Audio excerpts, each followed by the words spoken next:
Tidak hanya sekedar merawat, Dinas Kebudayaan dan Pariwisata Aceh berencana akan membentuk tim untuk mengumpulkan data serta literasi tentang sejarah ulama-ulama Aceh dan pengaruhnya yang masih kita rasakan hingga saat ini. Literasi tersebut nantinya akan ditempatkan di setiap makam ulama-ulama tersebut, sehingga penziarah yang berkunjung dapat mengetahui sejarah ulama Aceh di masa lalu. Apalagi untuk tahun ini, target 2,5 juta wisatawan tidak mustahil untuk dicapai oleh pemerintah Aceh jika sejumlah lokasi dan destinasi wisata terus berbenah, baik dari SDM hingga informasi pasti untuk setiap destinasinya.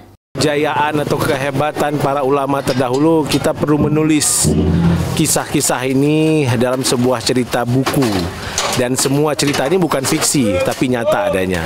BPCB ataupun yang menangani cagar budaya untuk menyusun buku seluruh ulama-ulama Aceh yang hari ini di makamnya itu akan kita adakan buku untuk mengenal siapa beliau.